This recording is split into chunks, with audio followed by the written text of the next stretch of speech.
Hello.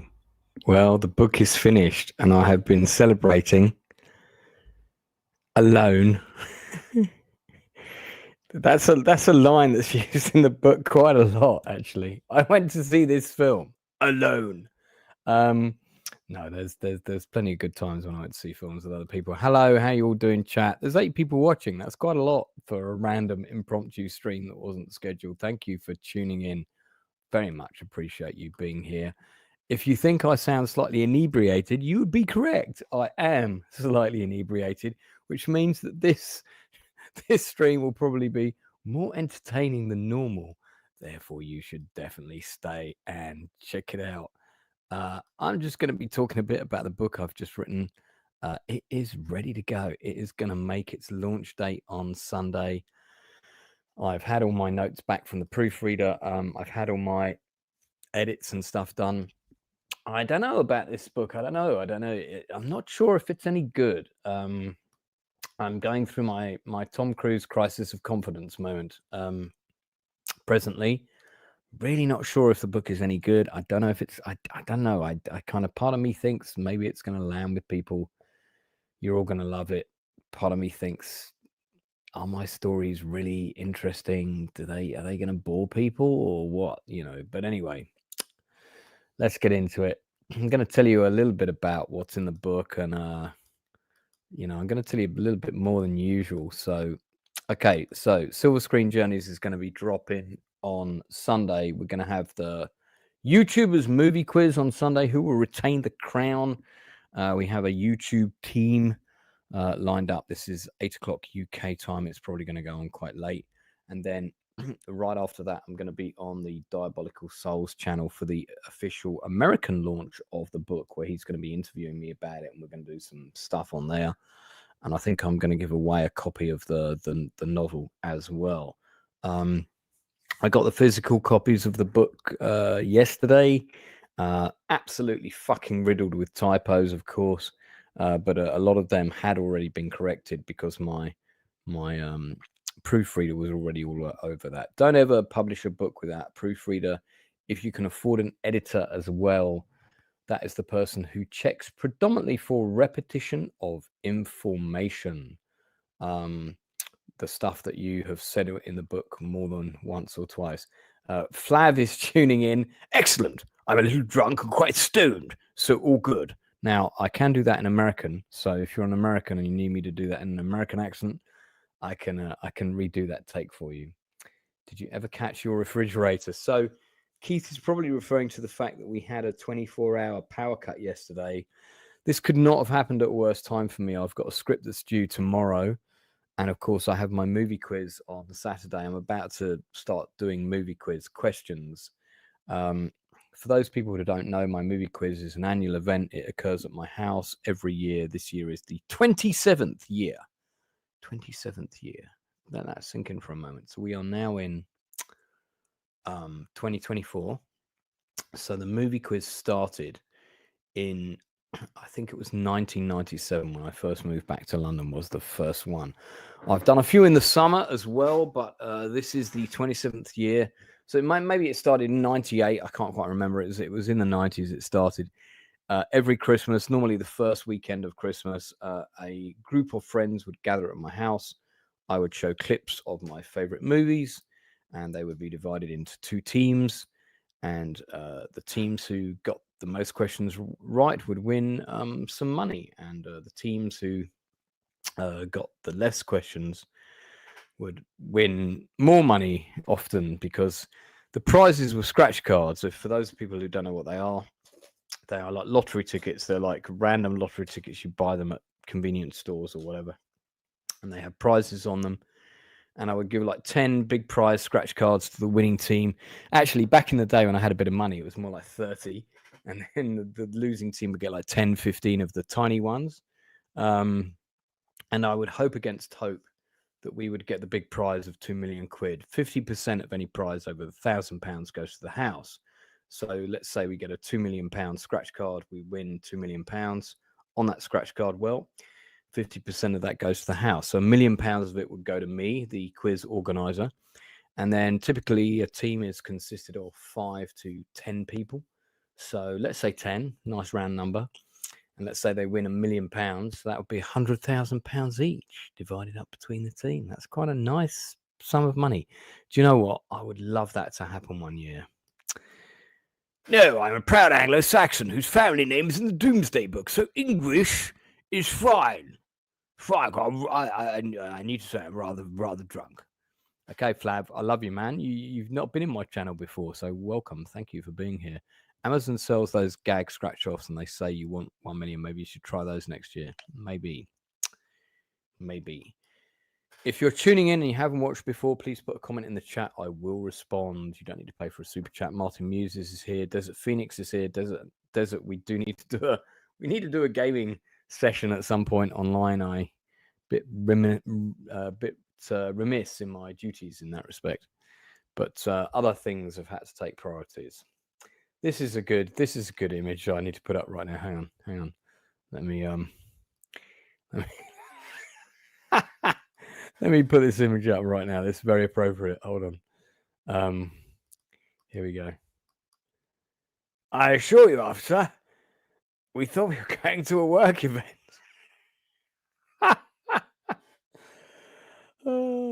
We have crossed paths before. That sounds very... Do you mean in person, or do you mean online, or do you mean in the YouTube universe? Please explain what you mean. Bo Romeo, good to see you, mate. Hey, stole my fridge joke. Yeah, good to see you, mate. How is Birmingham? Good to see you. So I've demolished pretty much a whole bottle of Prosecco this evening. And I'm downing water by the gallon. Because whenever I finish a book or a script, normally what I have is I have a bottle of Bollinger champagne. But times being what they are, I can't afford Bollinger right now. So unfortunately, we had to resort to a cheaper alternative. And the cheaper alternative was Prosecco. All right, so I'm going to close a few windows here. And we're going to... Oh, hang on. I didn't mean to close that one. Damn it. Damn you. Hang on. Who's that? Oh, that's nice. Yeah. You're very welcome. So I've been seeing, like I do like check out YouTube videos. I do like looking at stuff on YouTube. And there's a channel called The Soft White Underbelly, and it's really struck a chord with me because this guy interviews people on the fringes of society. He interviews jailers, drug dealers, prostitutes, escorts, fetish workers, everything in between. There are some people on his channel that have been interviewed who've since been murdered. You know, it's fucking nuts. But the interviews are so good. They're so authentic. They're so real. And man, some of them have had me in tears. I mean, really, seriously. I know I sound like a soppy old bastard, but I'll show you the channel. I mean, hold on. Going off topic slightly here, but you know, this is Late Night with Lancey, so we can talk about anything we want. So you know how it is. You click on one video, and okay, all right, nice one, man. You've probably seen me on Open Bar, stuff like that. But thank you for subscribing and supporting my channel. I really do appreciate you, and I mean that. And if you've got a channel of your own and you ever want to come on, just let me know, because the way I operate my channel is slightly different from other people's. So this is Soft White Underbelly. I haven't actually subscribed to it, funnily enough. You can see I haven't hit the subscribe button. But, I mean, this channel is good. It's really good. He's got 6 million subscribers. And he interviews... It started off as a photography project. And again, I love black and white photography. I used to go to art college. We had a black and white photography lab. And he interviews people like gangsters, FBI agent who infiltrated the mob, arms dealers. But he does a lot of videos. I think he sort of started off getting his subscribers because he interviewed all these people on the street that work the strip, that work the tracks of Los Angeles, you know. And each of these girls have got a story to tell. some of them kind of play the game a bit, but I would say the majority of them are very authentic. He's got a very good manner in terms of like making people feel relaxed and sort of opening up. And some of these stories are fucking heartbreaking, man. I mean, really, really heartbreaking, especially the strippers and the escorts. And there's often history of abuse in a family. Sexual abuse is quite common. Not every time. Some of them had wonderful childhoods, and you just listen to their stories, and then he sort of says, "How old are you?" And sometimes it's like, I'm 17, I'm 19, I'm 21. These are all massive events for these people to go through at that age. I don't know. I'm kind of in awe of the resilience of some of these people. And there's been times when I've listened to these stories and I've literally been in tears.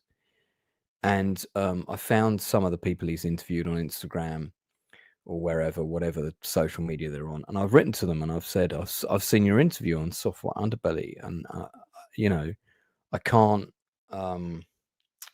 offer you any advice or wisdom or money or anything. I just want to send you a big hug. Is that all right? A virtual hug, and stay strong, look after yourself, be well. I wish you all the best. It's that kind of thing. And a couple of them have got back to me, and I think they do appreciate that. It's human connection, isn't it? This guy's channel is mad. But 6 million subscribers. It's pretty nuts. It's pretty interesting.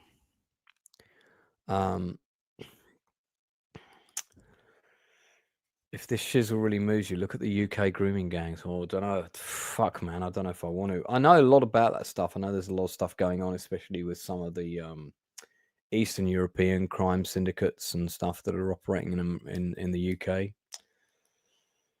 Yeah. Can I do something about it with my plays and films and things? Or I don't know. Maybe. All right. So anyway, we're celebrating the book. Let's not get too heavy. I don't know how I got sidetracked down there. I think it's just because somebody just messaged me on Instagram who I wrote to and said thank you so much. So they're very welcome. So this book took me about. The idea for this book came about when I wrote my last book, 1988, and I wrote a lot of like reviews of movies in that book, and I also wrote personal stories because it's my diary from 1988. Okay. And don't have my YouTube in dark theme. No, I don't. No, I do not. That's because I'm on, you see, Yoda wants to control inner space. The Emperor wants to control outer space. That is the fundamental difference between the good side and the dark side of the Force. So I want to control inner space, therefore my background is white. So going back to the book. So I thought, the diary is obviously quite personal, but it's also very old. It's 1988. I don't know this person. And I thought, I do have a lot of memories attached to movies.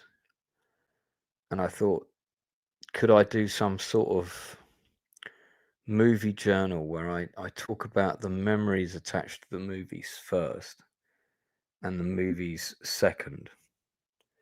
And some of the movies I don't really talk about at all in the book. Some of them like Bridge Too Far and Top Gun Maverick, I do talk about in some detail, but just to pick two very random different examples. But there are some that I don't really talk about at all. It's just that there's a memory attached to that film, and I talk about that memory. So this book covers 1974 until 2024. So it's quite a big chunk of time. It's nearly 50 years, I think. Hang on. 74, 84, that's 10 years. 94, that's 10 years. 2004, 2014. Yeah, fucking hell. Okay. Started going to the movies when I was about 4 years old.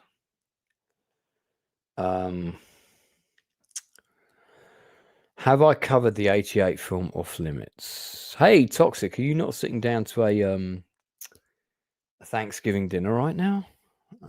I don't know. Do you mean the label 88 films? Because I've got an 88 film on the shelf behind me, actually. Tough Guys. But have I reviewed it? I don't know. I'll go and have a look. Let me see. Let me have a look. Off Limits. Don't even know if I've even seen this movie. 1988 film. Oh, this was called Saigon in the UK. This movie was not called Off Limits. In the UK, this was called Saigon. And I was working at the cinema when it was on, so I saw it about 20 times. I thought it was an okay film. I probably need to rewatch it because I don't think I've seen it since the 80s. But I think you're talking about this movie. Let me just double check. But I think you're talking about this movie. Like I say, in the UK, this was called Saigon. I bet if we go through that, there you go. That's the UK cinema quad for this movie. Yeah, 30 by 40 inches poster, which is the standard UK format. You can see as well when it was released on VHS in the UK, Saigon. And I think actually when it came out on video, it had its title changed. I know they're like investigating a murder. I remember the movie well. In the midst of the Vietnam War, it's all very chaotic. I thought the film was okay. I seem to recall like the film wasn't as good as the sum of its parts. You've got the wonderful Fred Ward there. Do love Fred Ward. God rest his soul. Gregory Hines, of course, died pretty young too because I think he had pancreatic cancer, if I remember rightly. I definitely need to see this movie again because it's been a long time. But Toxic, is that the movie you went? Yeah, based on a true story. Made me want to be an MP. Maybe me and you should do a stream about that sometime. By the way, Toxic has a book out. So, mate, if you want to put your link for your book in the chat, you're a mod, so you can do that. Put it in there. I'll give it a flag. No, it's not about the war. It's set during the war, but it's a murder investigation set during the war. I'll see you, Darth. So, yeah, going back to my book, which I have just finished. So, forgive me for stealing my own thunder, but it is my channel, and I have just finished this book, and I have been working on it for like 6 months. So we'll go back to it if you don't mind. Yeah, so I did quite a few sort of last minute changes. I did a few cuts, and I was pretty keen to make the thing slightly more economical. I was trying to sculpt it a bit. I mean, you never have enough time, but I do feel it's quite important to get the book out this side of Christmas. So that was always my goal. My goal was always this side of Christmas. You know, the book's got to come out, and then I thought, well, it really needs to be the 1st of December. It's got to be ready for the 1st of December. So the 1st of December was always the deadline, which meant that I had to have all the proofing and editing done and have a physical copy of the book in my hands at least a week before that. Now, that's where things went a little bit wrong. We didn't quite get that. What happened was I had a 24-hour power cut, so I lost power in the house for some time. And unfortunately, I got a bit behind, but I have just made it. You have all the time in the world for your first submission, I think you mean, as opposed to fist submission, which could be the title for an interesting adult film. So, yeah, but I don't, because timing is when you drop a book is quite important, and you don't want to be dropping it after Christmas in January. You want to be dropping it before. So this is the book. This is a template for the book. So let me just, this is Vellum, for anyone who doesn't know the software. This is Vellum. You can see what the book looks like on the right. over here, these are the pages of the book, and these are where you make your amendments on the left. So this is like the dedication at the beginning. And then for those people watching who know who the Critical Drinker is, he did the forward for me. There you go, forward by Critical Drinker / Wil Jordan. And he did me a really nice forward. He got an advanced copy of the book where it was like 70% complete. So I have kind of an introduction. I talk about, how we looked at films back in the 70s, which is really the era that I was a child in, and then I was sort of started going to cinema more in the 80s. But so the way we looked at films back then, very, very different. You had to invest time to watch a movie back then because when you saw it on TV, you didn't know when you were going to see it again. No one had a VHS recorder back in the 70s. Those were not in every household until the mid 1980s. I don't think we had a VHS recorder in our house until probably about 1986. I think I had one. I think I got one before my parents did. I think I got it about a year before them, 1985. So, yeah. Anyway, so there's a bit of blurb about kind of how you saw films back in the day. So that's the first section. Probably a bit longer than it needs to be. Maybe I should cut it down. Anyway, and then we have the first films I remember, and that begins in 1974. And mainly what I do is I talk about things like The Wonderful World of Disney, which was, it was a bit of a big thing back then. It was like Sunday afternoon, you watch the Disney movie with your dad or your mum or whatever, and we would see trailers for Disney movies on The Wonderful World of Disney, and that would be like the trailers for the films that were in the cinema that we couldn't see, like 20,000 Leagues Under the Sea, Swiss Family Robinson, The Last Flight of Noah's Ark, all that kind of stuff.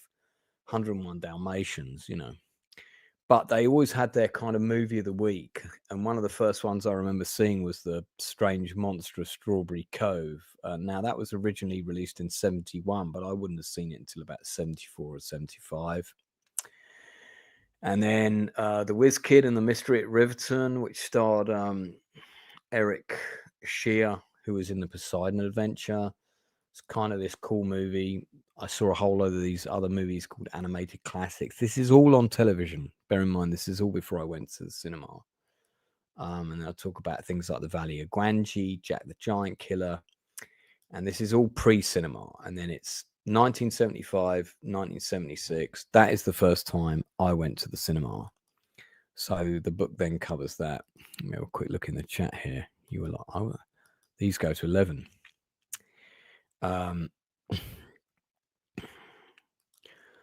What is your favorite stone? Mine's a dry. That's a quote from Aliens. So Darth Plato, very keen on this movie. He's already checking to see if it's actually available. So this is Toxic's book, by the way. So if you want to check out Toxic's book, here it is. Do support independent authors. Tox, if you want to tell people what it's about in the chat, mate, promote away. I have no issue with that on this stream whatsoever. So on the Nielsen, on the Late Night with Lancey, it's all a bit open bar, So yeah, so for those people watching, this book drops on Sunday, and I really need your support. I need you not only to buy a copy, but I need you to send me a picture of you with a copy, or if you're camera shy, a picture of you with the book on your coffee table.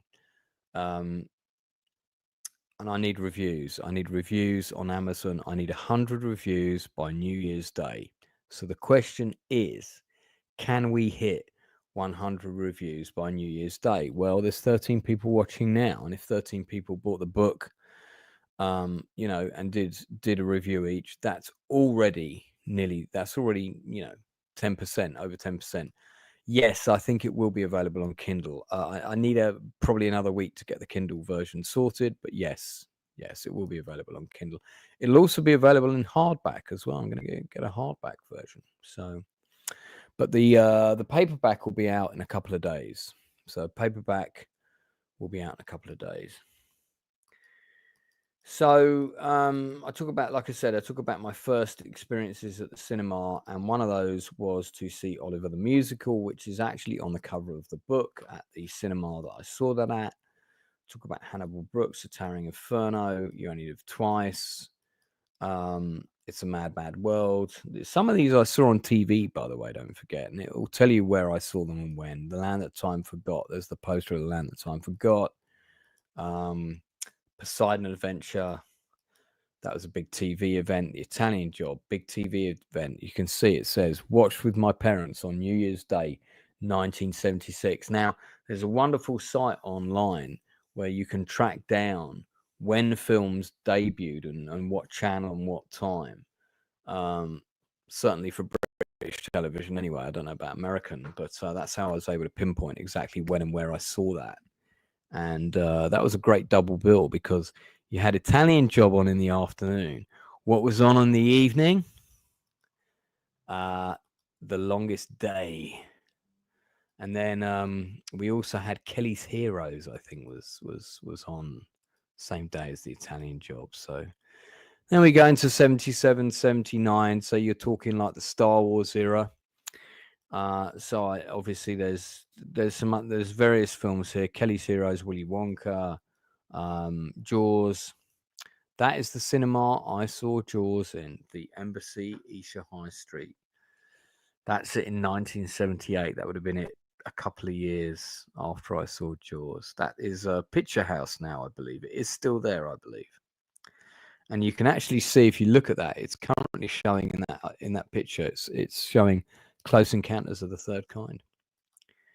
So that's the cinema that I saw The Spy Who Loved Me at. That's also the cinema that I saw Star Wars at. It's Granada, Kingston. I would later work there. I'd become an usher, then a floor manager, then a assistant cashier, then the head cashier. Then I went up to booking and worked for Canon in booking, and then I moved on.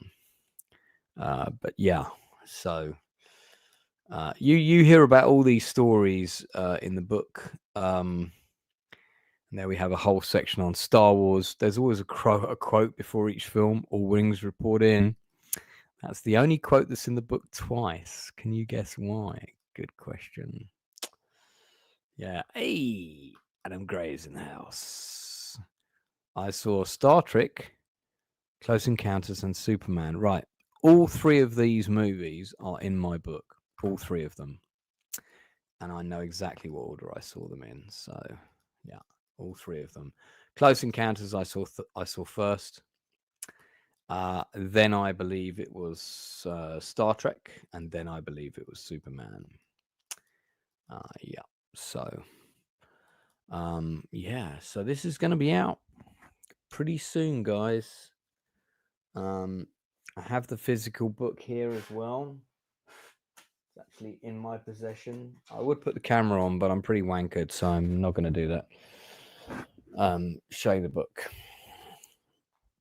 But yeah, so it should be dropping on Sunday. The Battle of Britain is not in the book. I'll tell you why it's not in the book. I'm quite happy to talk to you about that. And my quote for that would be, "They're late." That would be the quote if I was going to pick a quote from the movie. They're late. But the reason that movie is not in the book is because when I got into war films, the one area of military that I was not that interested in was aviation. And whenever there were films about sort of 663 Squadron or whatever, unless there was action on the ground, I was kind of less interested. Which sounds a bit nonsensical, because now, of course, I think the Battle of Britain is amazing. It's one of the best war movies ever made.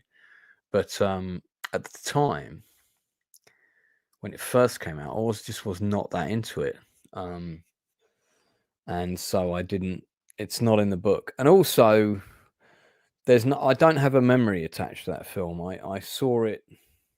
The first time I remember sitting down and watching it properly all the way through was when I bought the DVD. I caught snippets of it when it was on television, but it always went up against something else that I wanted to watch. And that was often what happened back in the day. You know, ITV would screen the Bond movie, BBC One would screen Battle of Britain or Battle of the Bulge or whatever, and you'd have to pick between the two and choose which one you were going to watch.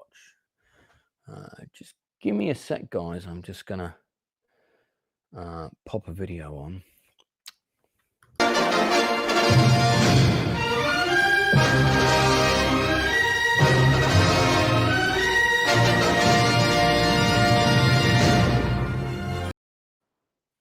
Oh. Whoa, what happened there? Hang on a minute. We need to put that back on.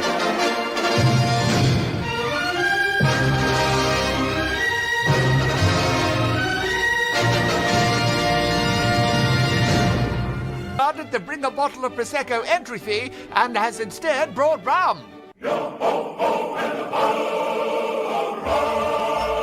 You are now instructed to go down to the shop to correct your almost biblical mistake on account of Lance is a stickler for the rules and he can't abide rum. Oh, you're also team captain. Ben is also accompanied by... Yeah, so that's the intro for the movie quiz, which is in its 27th year this year. It's only the third year I've done a YouTube one. Various friends will be gathering at my place this Saturday, split into two teams, and they will be answering questions on movie clips. Yes, Ben is one of the team captains. Currently his wife has a cold. I'm hoping that they'll make it. Otherwise, that whole intro is going to be rather fucking redundant, which would be a bit of a problem. But hopefully not. And then on Sunday, we have the YouTubers movie quiz.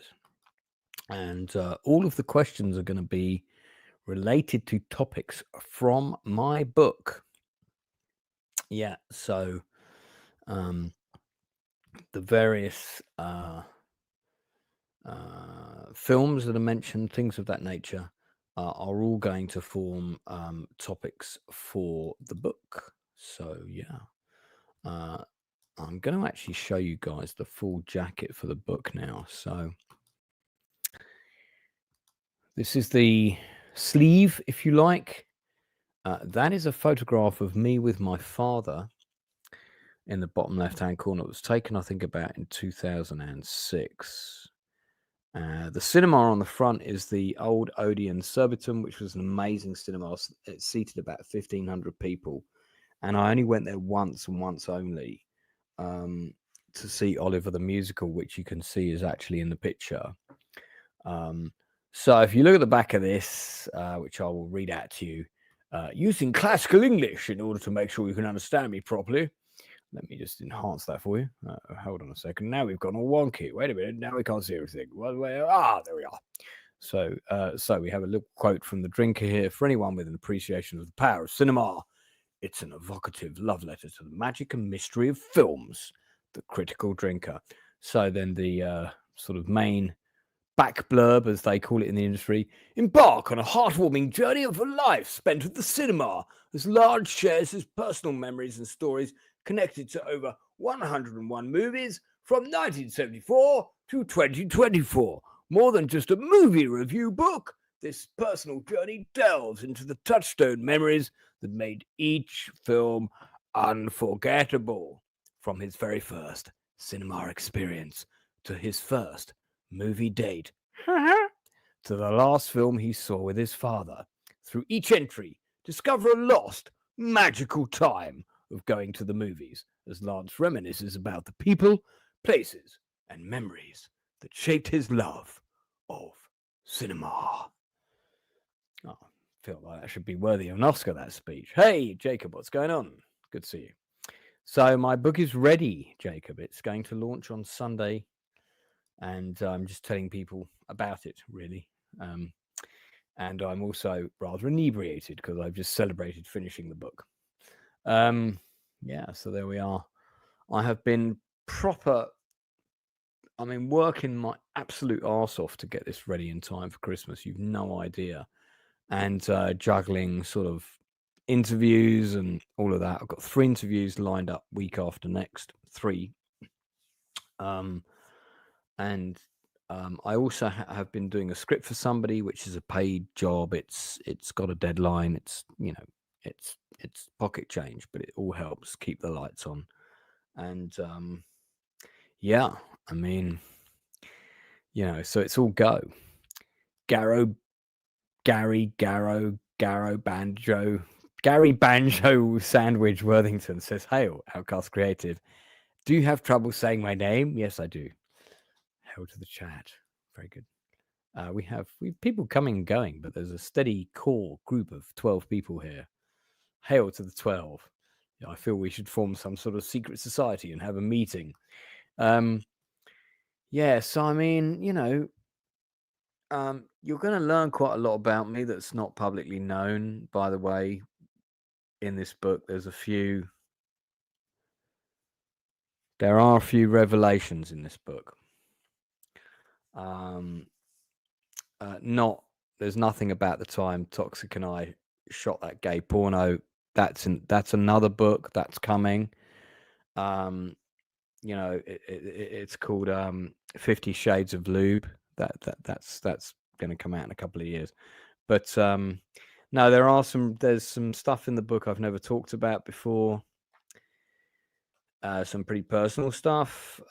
So yeah, I mean, you're gonna definitely, if you feel you don't know me, or if you've got any doubts that I'm authentic, this book will definitely put that to bed. And you know, there's some heartache in there. There's some difficult times. There's some joyous times. There's some romantic times. There's the first kiss is in there. It is in this book. First kiss I ever had. The last kiss obviously isn't in there because that was with Toxic, so I had to remove that. So that's not in this book. But the first kiss I had is in there, which was not with Toxic, just to be clear. Yeah, joking aside, all that stuff, you know, sort of the innocence of love and then the heartbreak of adulthood and what films went along with that for me, it's all there, you know. I mean, you're going to be surprised to learn that things like The Wrath of Khan is not in this book, but then The Wrath of Khan, I didn't see it at the cinema when it first came out. I saw it, the first time I saw Wrath of Khan at the cinema was when I saw Star Trek's 1 through 5 together. Can you believe that? And I saw it a 70mm print at the Empire Leicester Square. Amazing, with like 1,200 other people. What a great way to see it. And that was the first time I'd seen it at the cinema. But the first time I saw it was on video. So, yeah, because, you know, Star Trek, the motion picture, I saw as a kid, I was like 5 or something when that came out. And like we came back and we were all Star Wars kids, you know, and we were like, that was fucking boring. What the fuck's up with that film? Going through this spaceship for hours on end. That was boring. Now, I like that film now as an adult, but as a 7-year-old or 5-year-old or whatever, I did not like that film. And so Star Trek 2 came out and we were like, yeah, don't want to see another movie like that. And of course, it was great. You know, we missed out. But I've seen Star Trek Wrath of Khan at the cinema probably about 10, 12 times. But it's not in the book.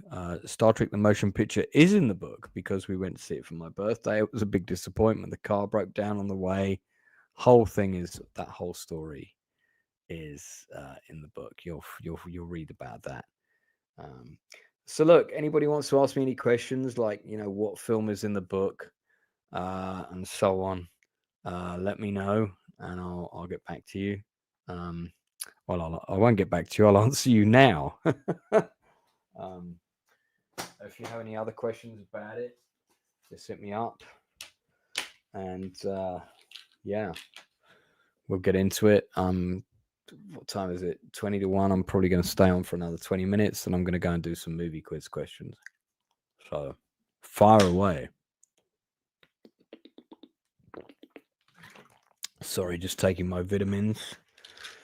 Gonna whack down some omega-3, vitamin D, all of that stuff. because, you know, I want to live as long as I can so I can keep contributing to the world.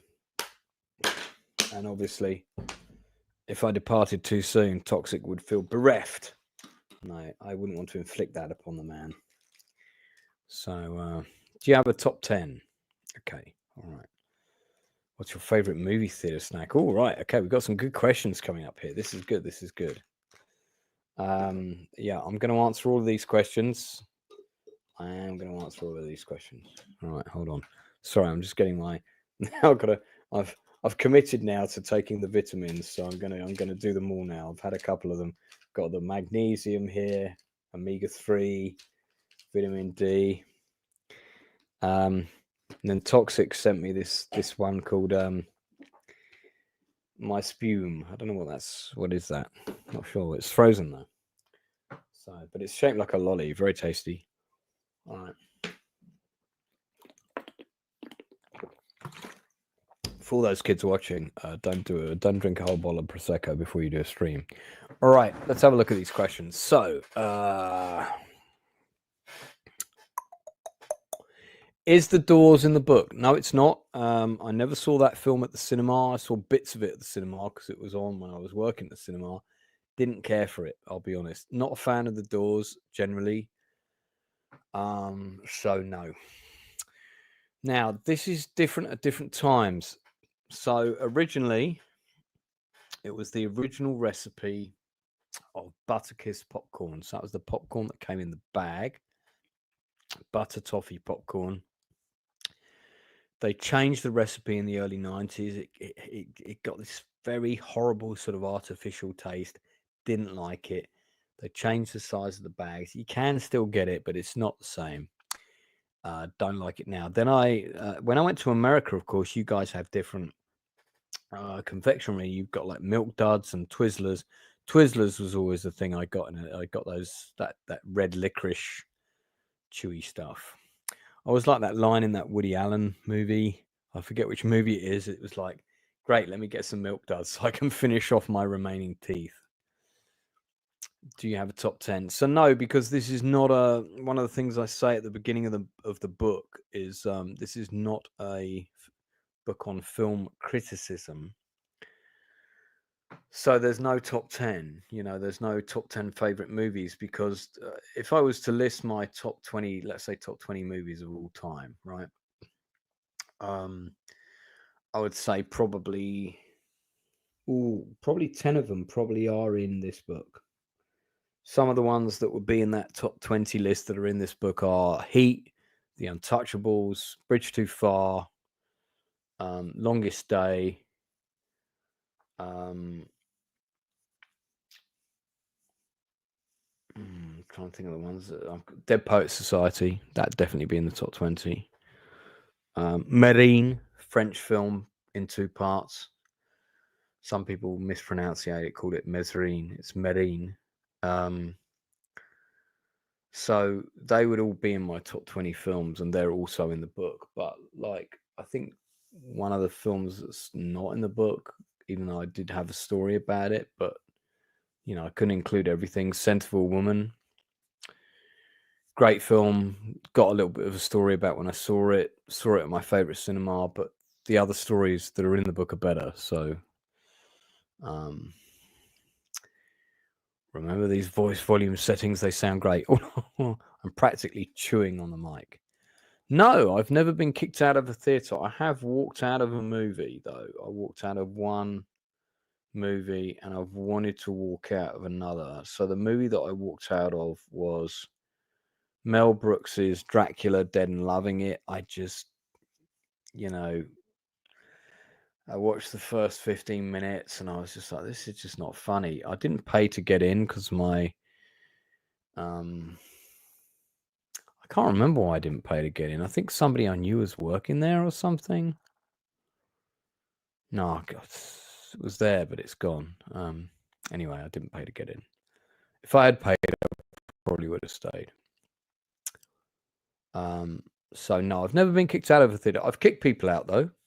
I worked as an usher and I was bad, man. I was like, you fuck it up in my cinema, you're fucking out on your ass.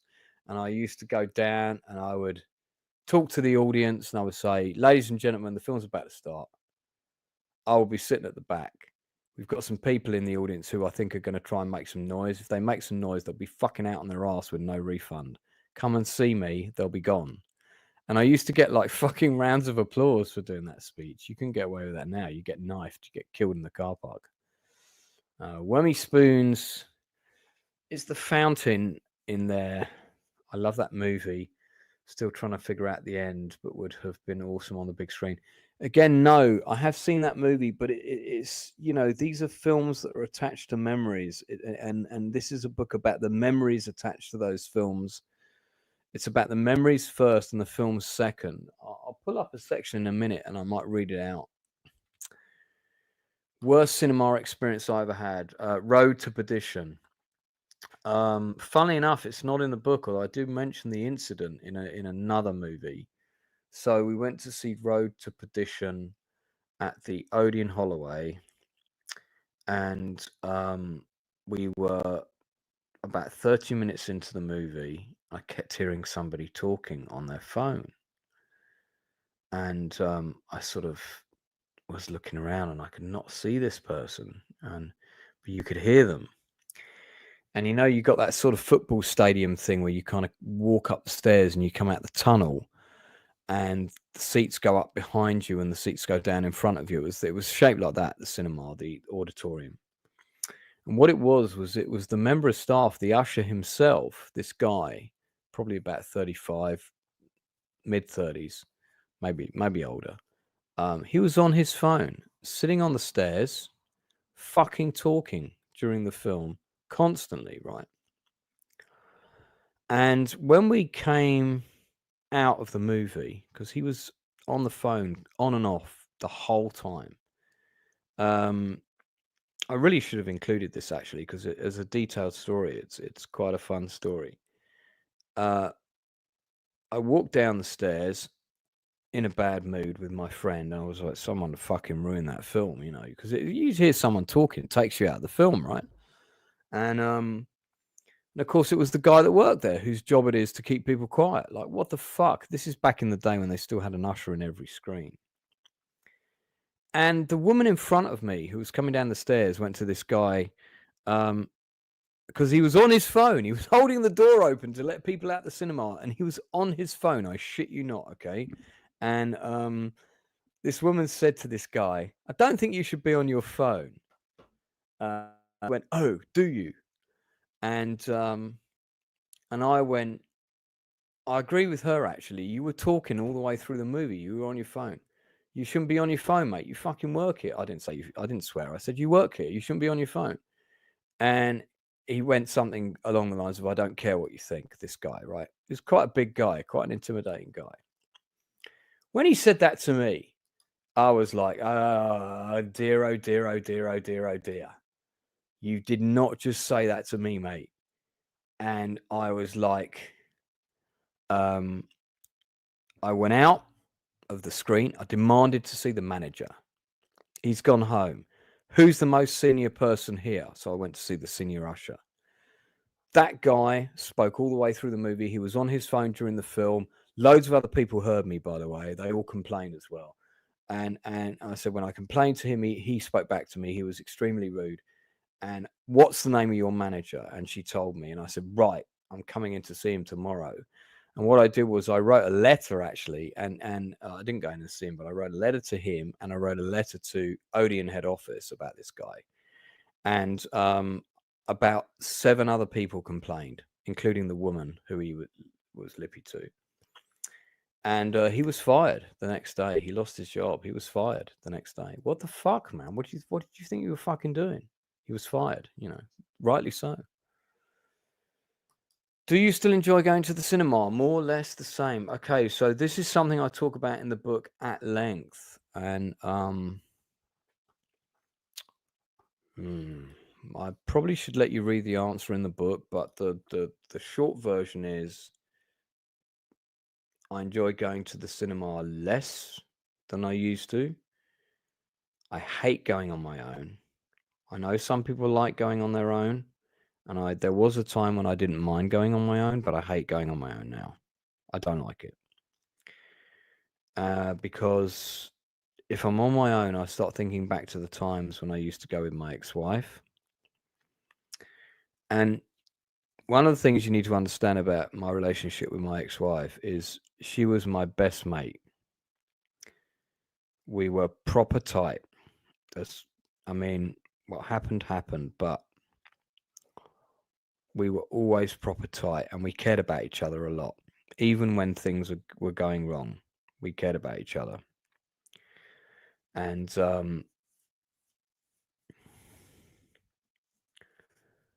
it's really hard to go there and not look back at those times from the end of 2011 until, I would say, probably the end of 2018.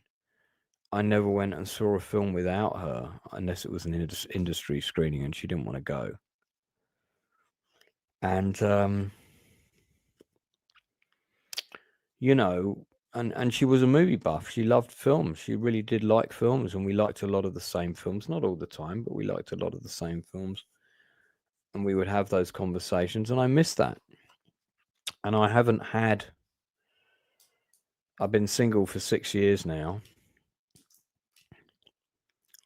and I don't have that kind of person to go and see films with. I've got a few friends, but most of them don't have time to go now.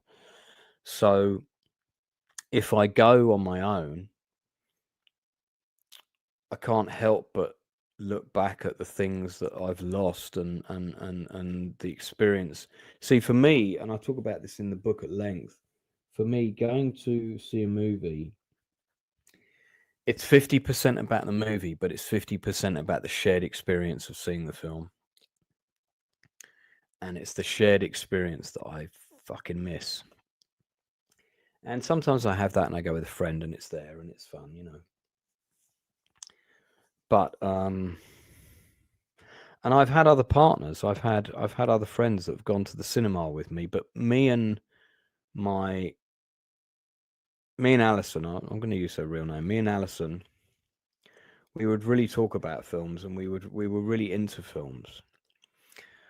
And she was the only partner I've had who was into films as to the same degree that I was, and I could have great conversations with. And she was also incredible as a person and stunningly beautiful. I mean, just amazingly beautiful. So whenever I went anywhere with her, I felt good. I felt really good. You know, this is before everything went wrong, but so there's a lot of stuff attached to that experience which isn't there now, and I find that very hard, and I talk about that in the book a lot, and you'll see that. Your audio problem is fixed. Thank you very much. It's probably because I've gone into a sexy voice. Hi, Adam. What is your request for this evening? He paid me $20 for that the other night, so we don't need to go there. My favorite sack was M&M's in my popcorn. Darth, you're a glutton for punishment, man. Cool storybook, bro.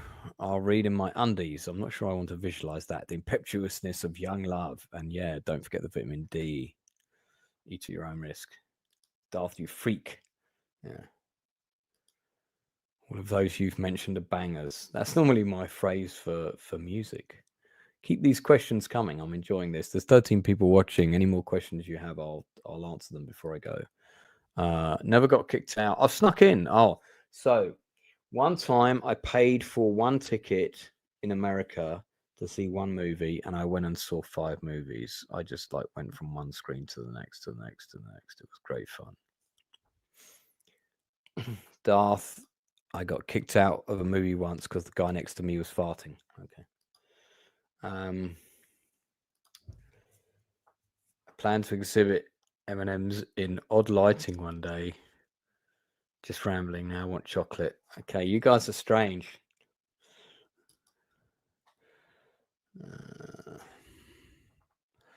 The Matrix is such a movie to watch at the pictures. Right, so I've got a story about The Matrix. and my mate stood up to take his coat off. Forgot the seats flip up and fell on the floor. Gave the packed cinema. Good laugh. Yeah. So The Matrix was the first film I ever owned on DVD. And I bought my first DVD player. They had a selection of movies, and you could take 2 films. And I picked Dead Poets Society, and I picked The Matrix. I saw The Matrix in the cinema. I saw it at I know I've got the ticket for it still. I think I saw it at Odeon Camden 1. So I tell you, every cinema I saw these things. Yeah. Lance Nielsen, the usher. Well, I was an usher from 1985. The first film I ever sat in on was Mona Lisa. During the day, there was some sort of Transformers GoBots movie, and then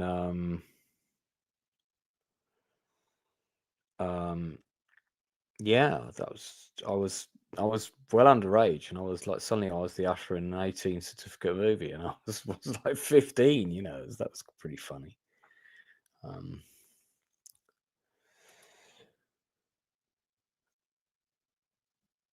Yeah, The Fountain. Yeah, I have seen The Fountain, by the way, but it's not in the book. Saw Blade 3 at the theatre. I saw Blades 1 and 2 at the theatre. I did not see Blade 3. I don't think I've actually seen Blade 3. Loved the first Blade. Second Blade was good. I probably need to see Second Blade again. Oh, God, Adrian, I need to do your Thunderbirds. I need to do your Thunderbirds thing. Do you know what, mate? I might do that as soon as I get off this stream. I don't know what that's saying. Okay, you sound like you've had too much alcohol there. So some hellos. When I saw the Two Towers, right? So all 3 Lord of the Rings movies are in the book. There's a big section on them as a whole. Those movies definitely saved my life. If you want to read why, buy the book. But they did save my life. Bring back ushers. Yeah. Cinema is a shared experience. Exactly.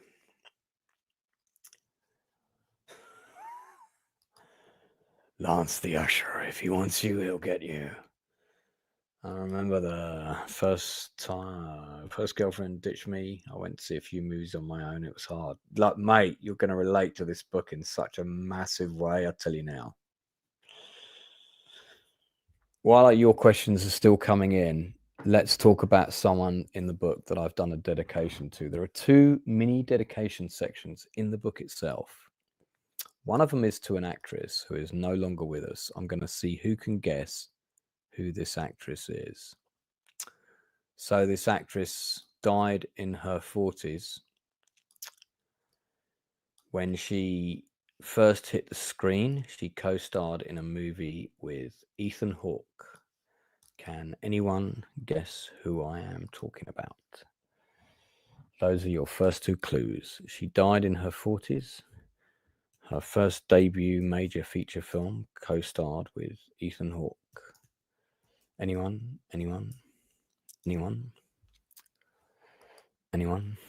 Let's see who can guess who I'm talking about. I do a very big section on this actress in the book. Anyone? Okay, this actress also co-starred with Ricky Schroder in Silver Spoons in 1982. So if you know who I'm talking about, say it in the chat. Let's see. This is like a movie trivia question. Hang on, I'll scroll down to the bottom here. Brittany Murphy is incorrect. Adrian's got it from Buy Me Love. That's not quite the name of the movie. You're getting close. Keep going. Don't see the name. I don't see the correct name in the chat yet. She also appeared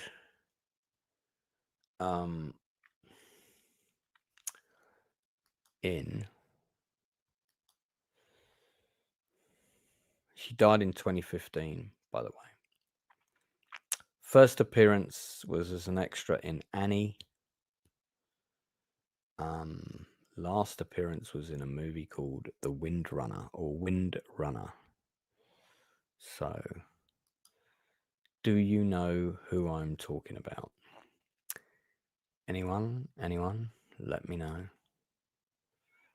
I had such a crush on this person just because, God, they had such a nice energy in this one particular film. And I thought, well, you know what? If I can ever work with this person, I'm definitely going to do that. But you got it.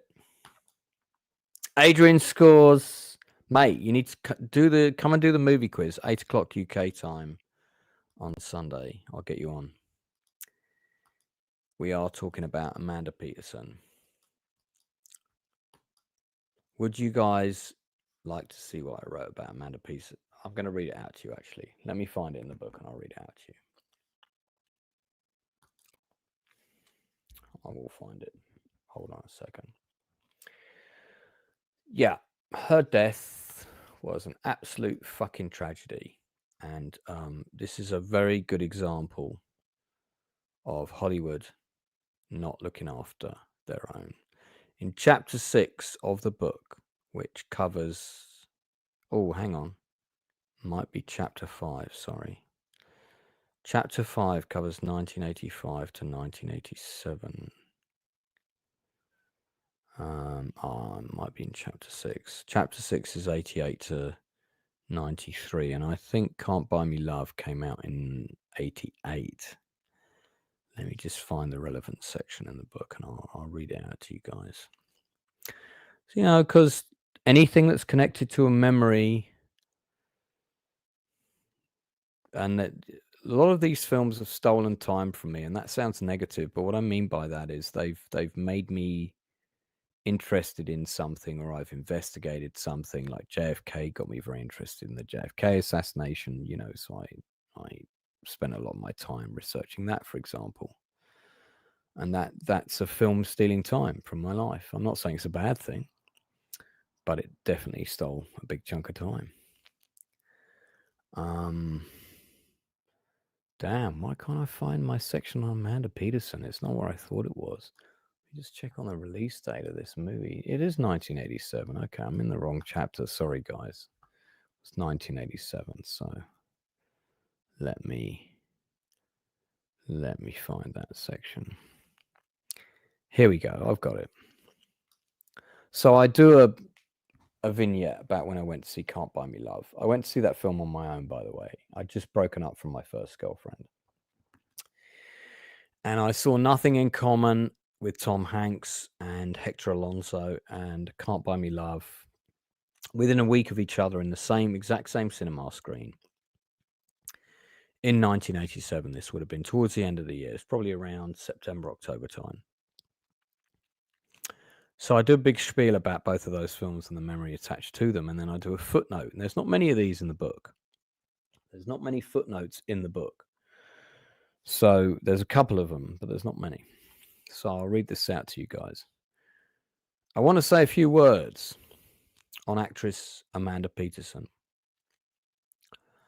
Peterson had a rare natural beauty that made her striking and captivating, made her a striking and captivating actress on screen. I first spotted her in Joe Dante's Explorers, playing Ethan Hawke's high school crush. Despite appearing in only a handful of scenes, she made a lasting impression, so I made a note to follow her career. Playing her first leading role in Can't Buy Me Love, Peterson proved she had both depth and range. Coupled with her looks, she effortlessly oozed charisma.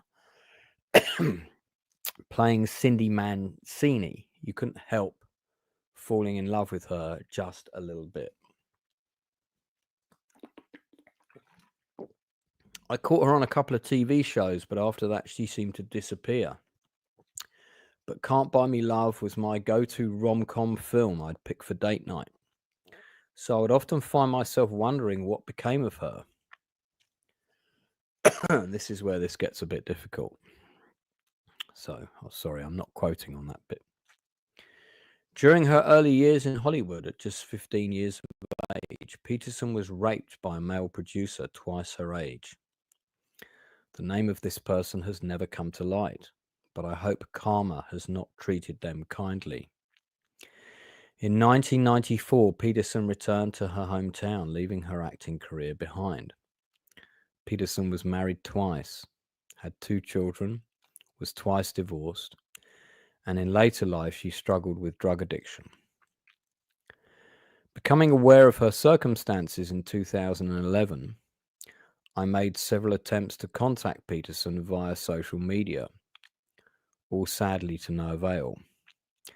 I guess I just wanted to offer her some kind words and remind her that even though her career was short, she left an indelible impression on the world.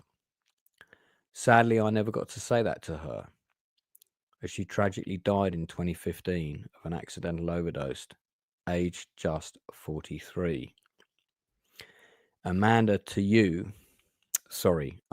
me, you will always be the prettiest girl in the class. I wish we could have had a conversation. Rest in peace, Phyllis Amanda's Peterson, 1971 to 2015. There's not a lot of those in the book. Trust me on that. There's not a lot of those in the book. I think there's one other of those. And I tracked her down on, I think it was, I want to say MySpace, but I might be wrong. It could have been Facebook. And do you remember, I don't know if you guys remember Yahoo Chat, but I connected with her in Yahoo Chat, and we had a very brief exchange on Yahoo Chat, and I mean very brief, like, "Hi, is this Amanda Peterson?" "Yes, it is."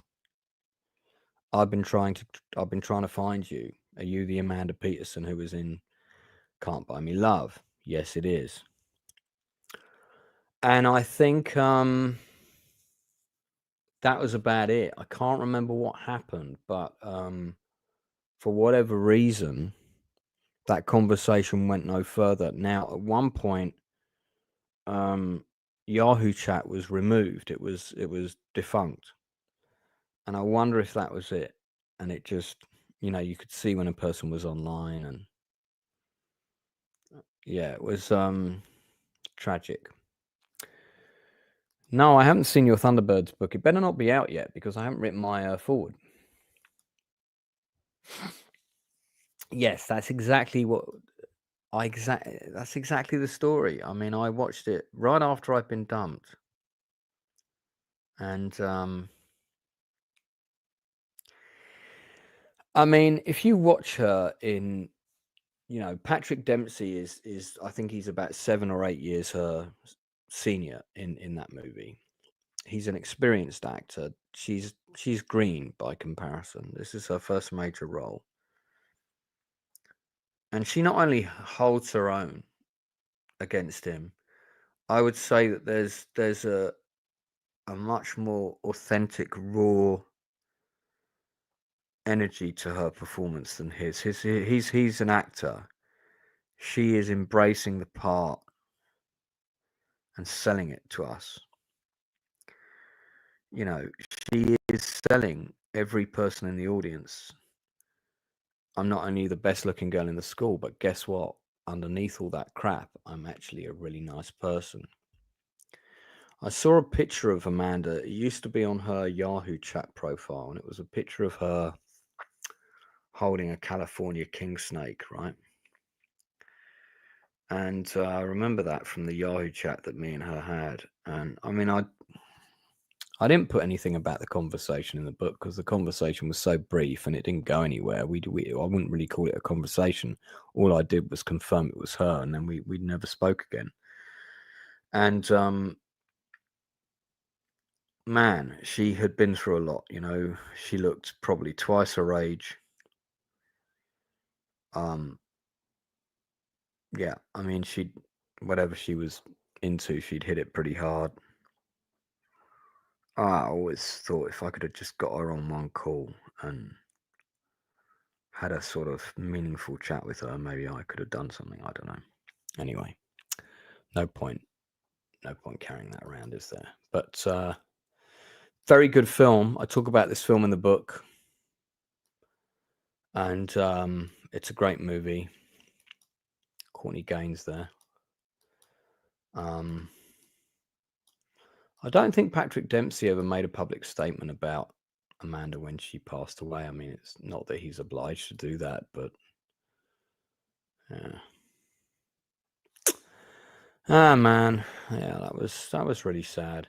I was kind of wanted to. There's a really good interview with her family online where they talk about the assault that she went through, and that was what sort of made that was. I don't think she ever got over that, you know. And who knows? You know, that guy, whoever that guy was, could have been saying, "Oh, don't work with her; she's difficult." And these people hold influence, and they stop people from getting jobs. But yeah, so Amanda Peterson is mentioned in the book. She's given an appropriate dedication, and too fucking right as well. Sorry, I'm getting a bit emotional now, but too fucking right. You know, Hollywood, look after your fucking children. You know what I mean? Look after them, man. Because now we have, you know, the bastions of the Oscar contenders, Reese Witherspoon and all that crowd, the Me Too people. Don't just jump on the Harvey Weinstein bashing wagon. Look after the talent, man. Look after the talent. You're already up there. Pass the ball back. Look after these people, because clearly no one was looking after her. No, that's not Karate Kid. That is Can't Buy Me Love. Fucking awesome movie. You should watch it if you haven't seen it. Very good film. There's only a couple of films I've talked about in the book that are crap. One of them is Revenge of the Sith. And I think there's a couple of others. I'll tell you what would be really good is if we could get there's Seth Green, by the way. Really young Seth Green is in Can't Buy Me Love. Courtney Gaines, great actor. I'd love to get the girls who played Amanda Peterson's best friends. There are two of them. I would love to get them on the channel for an interview. The two of them together. It would only be good if it. I mean, not to say one of them wouldn't have something interesting to say, but it would be great if we could get both of them. And I don't think either of them are acting now. So yeah, it would be good if we could get them both on. While I think about that, let's listen to these messages. Not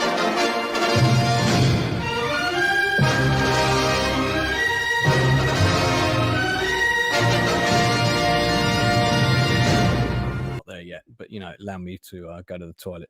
So yeah, you know what? Let's have a look and see if we can see what we can find out about Amanda's co-stars. Shall we do that? Shall we do that, 14 people in chat? I think we should. Let's see if we can make it happen. So we are looking for Tina Caspari and Darcy DeMoss. Those are the two. And then there's Iris, Devinda Vasquez. Okay, she's kind of like the third friend. All right, let's get all three of these up on IMDb. So what I'm going to do is I'm going to copy and paste these. Give me a second here, chat. I will make this exciting for you. Please don't leave. We just lost one person. What's up with that? Is this not exciting enough for you all? I can put on silly voices if required. Okay, so Darcy DeMoss, Tina Caspari, and I seriously would like to get these guys on to have a proper chat about just the movie and their relationship with Amanda, their time with Amanda on the set. Did they stay in touch with her? Did any of them reach out to her? I mean, you know. All right, so let's open up some social medias. Let's open up Twitter. We got Twitter open already, actually. So let's open up Instagram, and we have Facebook open. Okay. Oh, hello. Sorry, I just got some notifications that hit me rather square in the face. Thank you very much. So Right, let's try. I think we should try Tina Caspari first, who was the main sort of friend. Looks like that's quite a recent picture. So this is Tina Caspari, who was in Can't Buy Me Love with Amanda Peterson. Like the tats, Tina, very nice. So she stopped acting in 1994. She's married to Ryan Seifert, and they have 2 children. Lovely. That's very nice, isn't it? You probably left at the right time.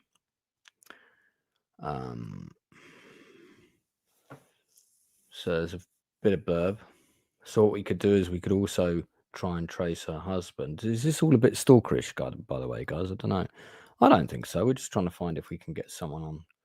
Not stalking them, are we? Because I'm not like a mad fan or anything. I just want to know if they'd be up for an interview. I think that's reasonable. It's a reasonable request. They may not want to come on for an interview, and that's okay. That's fine. But let's see if we can find. Miss Caspari, or as she may well be known, Seifert might be her name now. So I'm looking on Facebook. Don't think that's her, is it? Let's have a look. No, that's not her. So her name now might actually be Tina Seifert, I suppose. Shall I try that? Let's have a look. Yeah, let's try that. See, she's my kind of age, slightly older than me. Fortunately, most people around my age have a Facebook account, which is quite useful. So,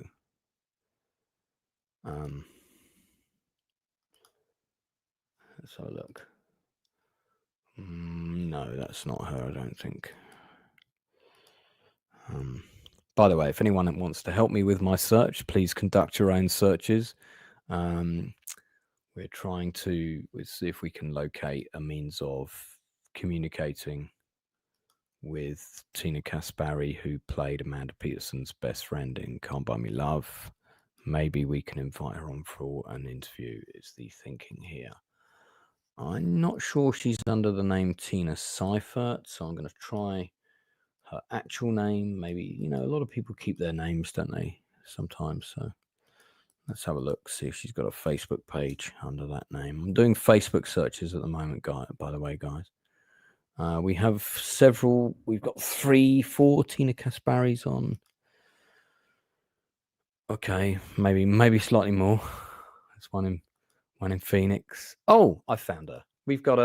I found her. I have found her. Okay, we have got her. She posted as recently as October. So, okay, all right. Well, I'm going to drop her a message right now, guys. So, dear Tina, we do not know each other. My name is Lance Nielsen.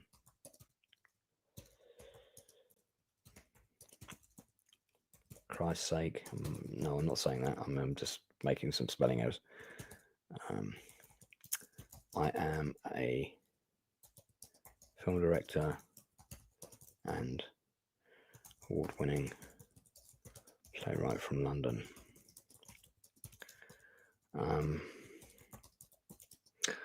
I am writing to you because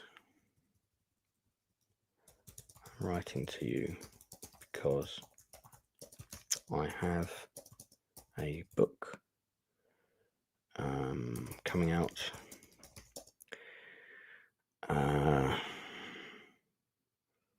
about memories connected to movies I saw when I was younger. Well, some of them are very recent, but one of these films, How to Construct a Letter by Lance Nielsen. One of these films is Can't Buy Me Love. Can't Buy Me Love, in which you played the best friend. Oh, Christ, come on, Lance, what's up with your spelling? Best friend of Cindy Mancini. I don't even need to look up the spelling of that because I know these characters so well. In brackets, Amanda Peterson. I am writing to see if you would be open to doing a podcast with me about your time working on this movie. I would arrange this at a time and date to suit your own schedule.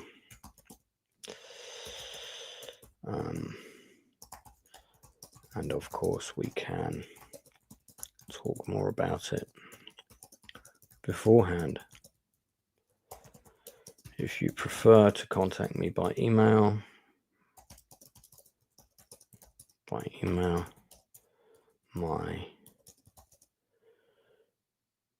ID is, and then I'll put that.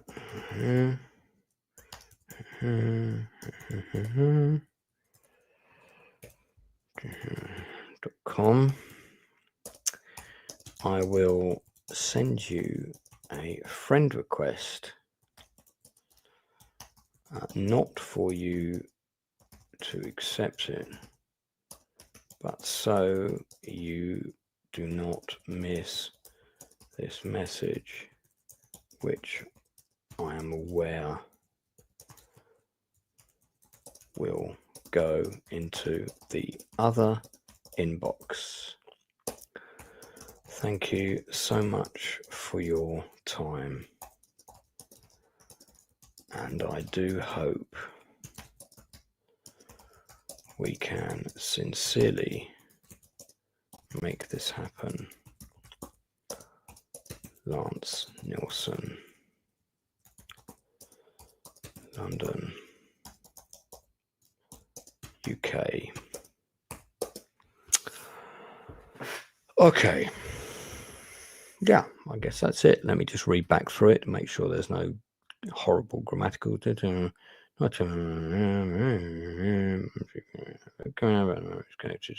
Movies. There we go. See, I already made one. Miss Cassie to send her a friend request because she will see the message.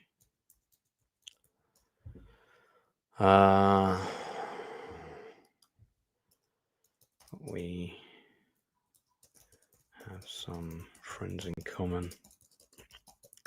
So I'm just going to tweak this one slightly. I don't need to send her a friend request, so I will delete that section. So, okay. Darcy DeMoss, there we go. Sent you a message. Now what I'm going to do is I'm going to message one of my buddies who is also in touch with her. Hi, Jeff. Are you around? And let's see if we can get direct contact, and then he can vouch for me, which is always helpful. So just goes to show you guys what a small world it is. So yeah, I think Darcy DeMoss I can probably get on to come and talk about this. I think it would be great if we could talk about it. I always kind of felt Amanda Peterson didn't really get her due. She disappeared. Next thing we knew, she was dead. I mean, it was shocking, actually. So this is Darcy DeMoss. I suspect Darcy DeMoss will be like a really interesting person to talk to. So let's see if we can get her on. That'll be great. Damn, we went down a whole rabbit hole there, guys. How did that happen? Oh yeah, because I started playing sort of guess the person, and let me go back and see if I missed any questions before we did the Amanda Peterson thing.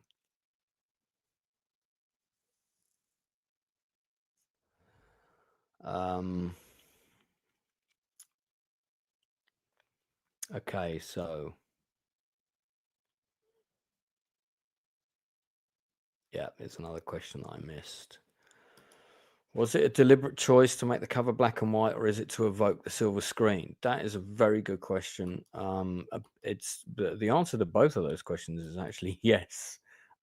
So that picture is only available in black and white.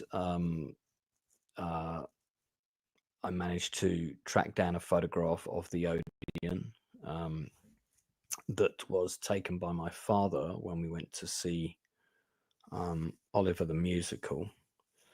And I just thought, it was a great picture from Dad, and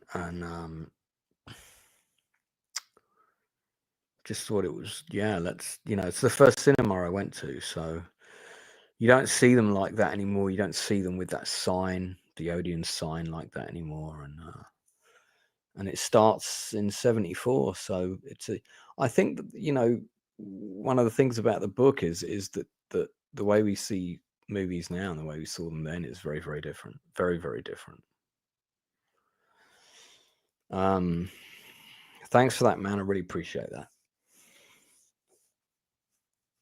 You're going to love this book in that case, Toxic. You are going to love this book. But don't forget, I need reviews on Amazon. That is so, so, so vital. If you're going to buy the book and support me, you've got to do a review. I mean, even if you're going to give it 3 stars, that I'd rather you review it than not. Under 3 stars, maybe don't bother. Did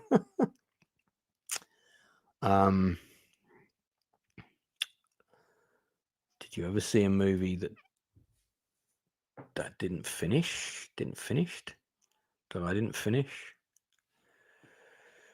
Well, I walked out of Dracula Dead and loving it. I wanted to walk out of a movie called Jake Speed, which I thought was really proper crap.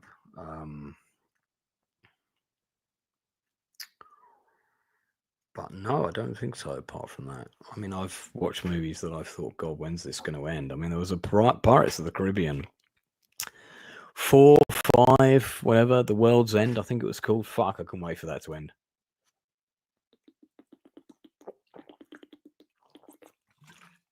It built up to this massive big battle between 2 fleets of ships that never even fucking happened. I mean, it's like, come on.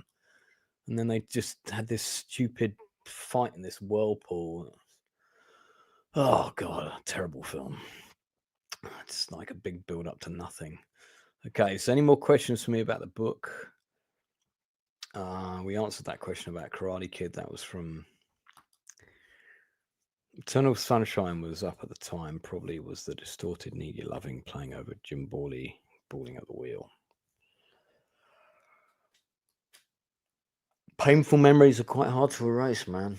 It's difficult. Yep, I definitely do agree with you. Revenge of the Sith is crap. I say that in the book. In fact, do you know what? I'll show you a bit of the book about that. I'm trying to remember the year that came out. That was the 90s, wasn't it? What was that? 98? Something like that? Oh, no, hang on a minute. I was doing Victoria Climbier, so it was early 2000s. Early 2000s, Revenge of the Sith. So, let me find it in the book.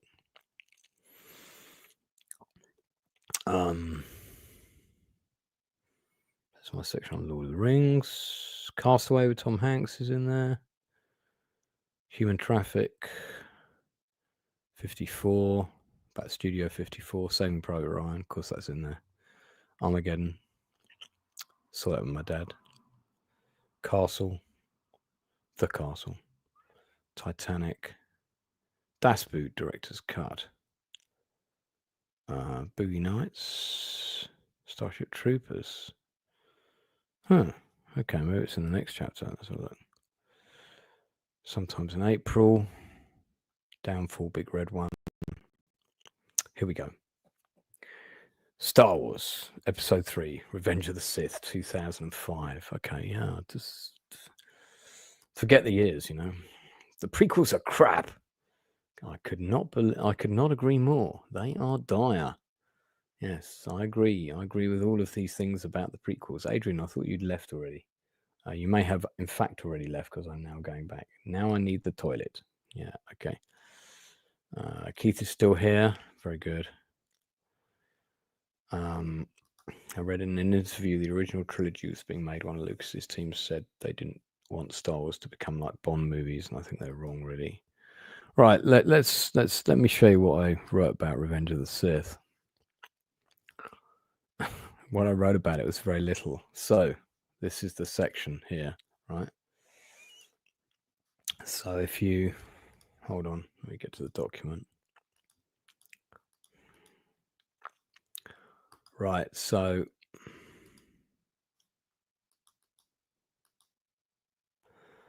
you were the chosen one. Star Wars Episode 3, Revenge of the Sith, only in Leicester Square, London, with Richard, my then flatmate. And it starts like this. I'm not going to write anything about this movie. It's really not very good and certainly not worth your time. And no, just because it's darker than the other two doesn't make it a good film. However, there's 2 entertaining stories attached to this film, which I shall impart. The first may have actually happened during Attack of the Clones. Who cares which shitty prequel it was? And then I go on to tell those stories. So sometimes that's all you get about the movie. Not very often. There's usually a bit more about the film. But sometimes that's all you get. So, yeah. Greg Moss says, Lance, what was the movie you saw that made you want to get into the business? I talk about that in the book. There's several different ones, but I think the first was probably, let me find it. It's probably about the 4th or 5th film I saw in the cinema, and certainly the best first one was... Oh, actually, hang on. I've got a clip of this movie. It was, the first film that made me want to be a director. I want to get into the bag for that, by the way. Every time I play that clip, no matter how short, I get copyright flagged. So I'm going to open my email now and I'm going to get ready to cut that section out. But that Spy Who Loved Me is the first film that made me want to get into the music industry without a doubt. Yeah, it was definitely that movie. So, yeah, there you go. Let me go back to chat. I'm going to wrap this up soon. But if you've got any questions, keep them coming. I'll answer them.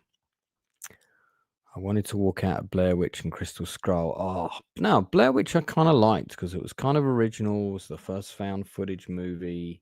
I mean, well, there's debate on that, but it was the first one that I saw. Kind of liked it. Kind of cool.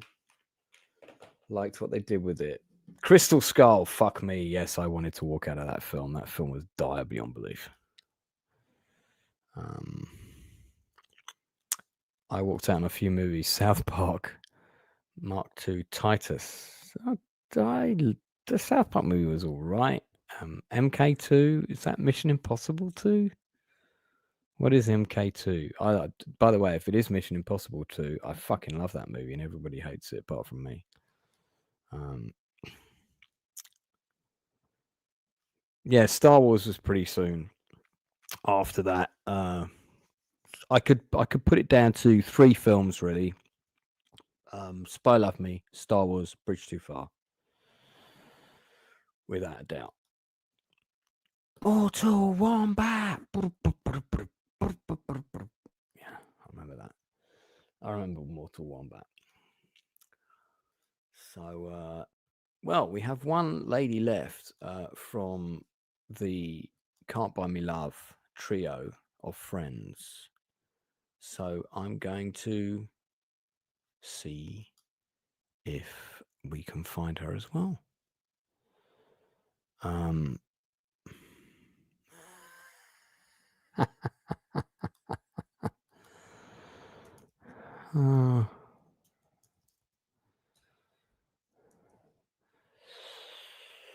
So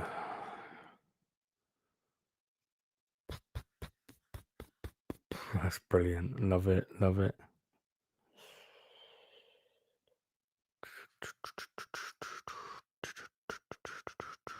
Okay.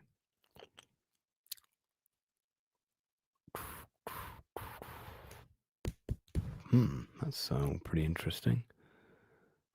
Oh yeah, okay. Right. What was I doing? I've forgotten now. What was I doing? Oh, lost people because I'm meandering. Look at that. shouldn't meander, should I? Don't meander under any circumstances. Oh yes, that's right. We're gonna Devin De Vasquez is the third girl. Iris from Can't Buy Me Love. Let's see if we can find her.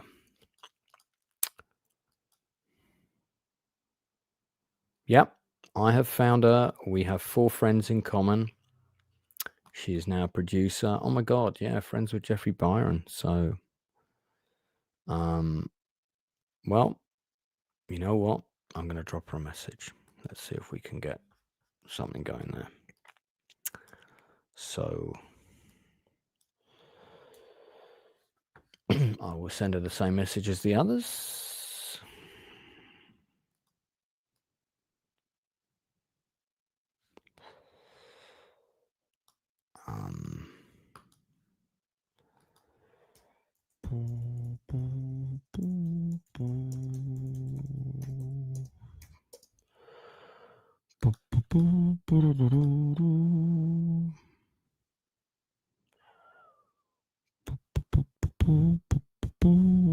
Okay, let me drop that off. Do you know what I'm going to do? I'm going to send each of them the image of the book as well, so they can see exactly what I'm talking about.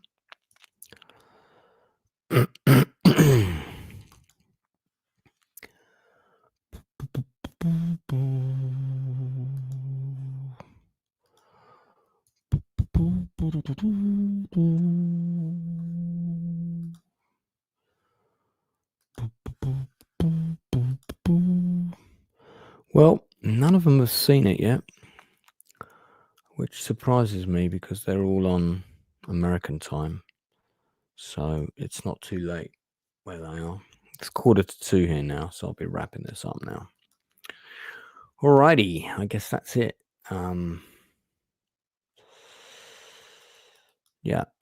So, okay, look, guys, in all seriousness, my hardcore that are still here, I need you to be my social media army. If there's 9 people still watching, I need 9 people to buy the book, 9 people to do a post on the social media about the book, 9 people to do a review.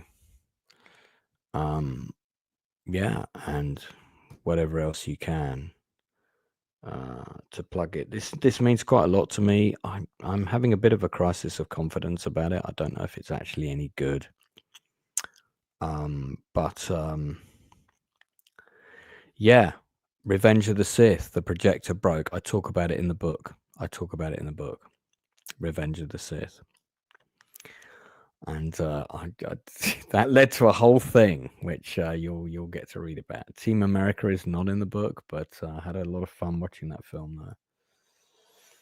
All right, guys, that's it from me. So I'll keep you posted about whether any of Amanda Peterson's co-stars of Can't Buy Me Love get in touch. It'd be great if they did. And if we could get all 3 of them on at the same time, that would be fantastic. I'm going to be back streaming with you guys on Sunday. I might even do a little bit of a live stream of the movie quiz team who are here for real on Saturday. Those are the guys that are playing against each other. So we'll see. I'm going to give Gary a quick call now, and I'm going to give one of my other contacts a quick call now, and I'll speak to you soon. All right, take care. Bye.